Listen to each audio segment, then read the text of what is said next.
Praise the Lord. 1 ശമൂവേൽ 7-ാം അധ്യായം 1 മുതൽ 17 വരെയുള്ള തിരുവചനങ്ങൾ. കിര്യത്ത് യെയാരീം നിവാസികൾ വന്ന് യഹോവയുടെ പെട്ടകം എടുത്ത് കുന്നിന്മേൽ അബീനാദാബിന്റെ വീട്ടിൽ കൊണ്ടുപോയി അവന്റെ മകനായ എലെയാസരിനെ യഹോവയുടെ പെട്ടകം സൂക്ഷിക്കേണ്ടതിന് ശുദ്ധീകരിച്ചു. പെട്ടകം കിര്യത്ത് യെയാരീമിൽ ആയിട്ട് ഏറിയ കാലം 20 സംവത്സരം തന്നെ കഴിഞ്ഞു. ഇസ്രായേൽ ഗൃഹമൊക്കെയും യഹോവയോട് വിലപിച്ചു. അപ്പോൾ ശമൂവേൽ എല്ലാ ഇസ്രായേൽ ഗൃഹത്തോടും, നിങ്ങൾ പൂർണ്ണ ഹൃദയത്തോടെ യഹോവയെങ്കിലേക്ക് തിരിയുന്നുവെങ്കിൽ അന്യദൈവങ്ങളെയും അസ്തോരത്ത് പ്രതിഷ്ഠകളെയും നിങ്ങളുടെ ഇടയിൽ നിന്ന് നീക്കിക്കളഞ്ഞ് നിങ്ങളുടെ ഹൃദയങ്ങളെ യഹോവയെങ്കിലേക്ക് തിരിക്കുകയും അവനെ മാത്രം സേവിക്കുകയും ചെയ്യുവിൻ. എന്നാൽ അവൻ നിങ്ങളെ ഫെലിസ്ത്യരുടെ കയ്യിൽ നിന്ന് വിടുവിക്കും എന്ന് പറഞ്ഞു. അങ്ങനെ ഇസ്രായേൽ മക്കൾ ബാൽ വിഗ്രഹങ്ങളെയും അസ്തോരത്ത് പ്രതിഷ്ഠകളെയും നീക്കിക്കളഞ്ഞ് യഹോവയെ മാത്രം സേവിച്ചു. അനന്തരം ശമൂവേൽ എല്ലാ ഇസ്രായേലിനെയും മിസ്പായിൽ കൂട്ടുവിൻ, ഞാൻ നിങ്ങൾക്ക് വേണ്ടി യഹോവയോട് പ്രാർത്ഥിക്കും എന്ന് പറഞ്ഞു. അവർ മിസ്പായിൽ ഒന്നിച്ചുകൂടി വെള്ളം കോരി യഹോവയുടെ സന്നിധിയിൽ ഒഴിച്ച് ആ ദിവസം ഉപവസിച്ചു.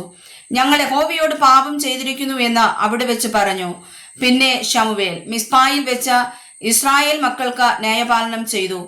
ഇസ്രായേൽ മക്കൾ മിസ്പായിൽ ഒന്നിച്ചുകൂടി എന്ന് ഫെലിസ്ത്യർ കേട്ടപ്പോൾ ഫെലിസ്ത്യ പ്രഭുക്കന്മാർ ഇസ്രായേലിന്റെ നേരെ പുറപ്പെട്ടു വന്നു.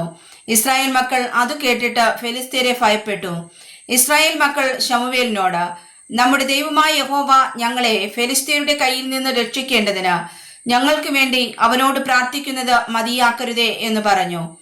അപ്പോൾ ശമൂവേൽ പാൽ കുടിക്കുന്ന ഒരു ആട്ടിൻകുട്ടിയെ എടുത്ത് യഹോവയ്ക്ക് സർവാംഗ ഹോമം കഴിച്ചു. ശമൂവേൽ ഇസ്രായേലിന് വേണ്ടി യഹോവയോട് പ്രാർത്ഥിച്ചു. യഹോവ ഉത്തരമരുളി. ശമൂവേൽ ഹോമയാഗം കഴിച്ചുകൊണ്ടിരിക്കുമ്പോൾ ഫെലിസ്ത്യർ ഇസ്രായേലിനോട് പടയ്ക്കെടുത്തു. എന്നാൽ യഹോവ അന്ന് ഫെലിസ്ത്യരുടെ മേൽ വലിയ ഇടിമുഴക്കി അവരെ പരിഭ്രമിപ്പിച്ചു. അവർ ഇസ്രായേലിനോട് തോറ്റു. ഇസ്രായേലിയർ മിസ്പായിൽ നിന്ന് പുറപ്പെട്ട് ഫെലിസ്ത്യരെ പിന്തുടർന്നു. ബെത് കാലിന്റെ താഴ്വരെ അവരെ സംഹരിച്ചു. പിന്നെ ശമൂവേൽ ഒരു കല്ലെടുത്ത് മിസ്പായ്ക്കും ഷേനിനും മധ്യേ നാട്ടി. ഇത്രത്തോളം യഹോവ നമ്മെ സഹായിച്ചു എന്ന് പറഞ്ഞ് അതിന് ഏബനേസർ എന്ന് പേരിട്ടു. ഇങ്ങനെ ഫെലിസ്ത്യർ ഒതുങ്ങി പിന്നെ ഇസ്രായേൽ ദേശത്തേക്ക് വന്നതുമില്ല. ശമൂവേലിന്റെ കാലത്തൊക്കെയും യഹോവയുടെ കൈ ഫെലിസ്ത്യർക്ക് വിരോധമായിരുന്നു. എക്രോൻ മുതൽ ഗത്ത് വരെ ഫെലിസ്ത്യർ ഇസ്രായേലിനോട് പിടിച്ചിരുന്ന പട്ടണങ്ങൾ ഇസ്രായേലിന് തിരികെ കിട്ടി.